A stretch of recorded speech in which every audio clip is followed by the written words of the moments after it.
Now I'd like to introduce my first colleague in this endeavor, Richard Viguerie.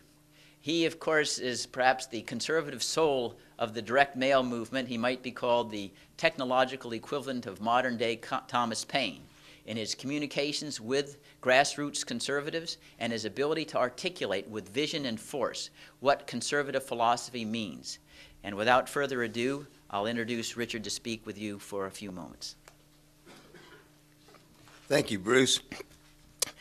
I want to call to my fellow conservatives' attention a constitutional crisis that has developed to alarming proportions under President George W. Bush. One of the most important principles of conservatism is that our constitutional system of government is one of limited powers, divided among three separate but co-equal branches.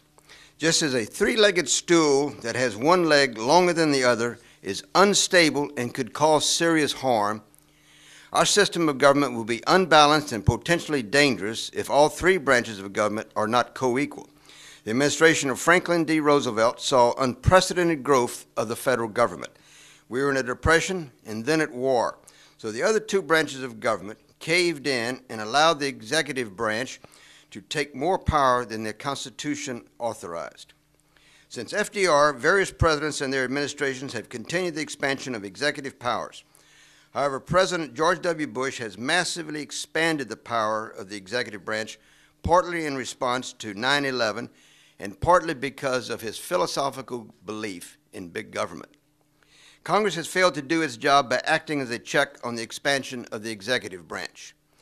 Conservatives must not fail to oppose the massive expansion of presidential powers out of fear they will be giving aid and comfort to the left. Concern about one branch of government acquiring excessive power should not be the province of liberals, moderates, or conservatives.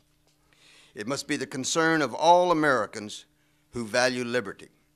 The three branches of government have gotten way too cozy with one another, allowing this expansion of government power over citizens, which has resulted in a continuing erosion of our rights as individuals. And it is our rights as individuals that is the true source of power in America. The focus of the American Freedom Agenda is to restore a constitutional and more adversarial relation between the three branches.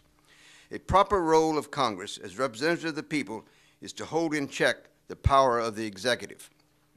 While at first glance conservatives may see the project as the reverse of what we hold as our principles, since Congress has been responsible for a significant part of the power grab by the federal government, but this project is truly one of the most conservative of all, since it is intended to limit the overall power of the federal government, which has grown in large part because of what FDR and others, including George W. Bush, have done. Therefore, the American Freedom Agenda will seek to restore our constitutional government of checks and balances with institutional restraint on the powers of the executive branch by 1, introducing legislation, 2, urging all presidential candidates to sign our declaration, uniting with other public policy groups, including those in the center and on the left. And we'll launch a national grassroots campaign via direct mail, the internet, talk radio, cable television, to pressure Congress to pass our legislation. And as a result, we'll also reach out to hundreds, if not thousands, of public policy groups on the left, middle, and right to involve them and their supporters in the groundswell of public support we expect from the American people.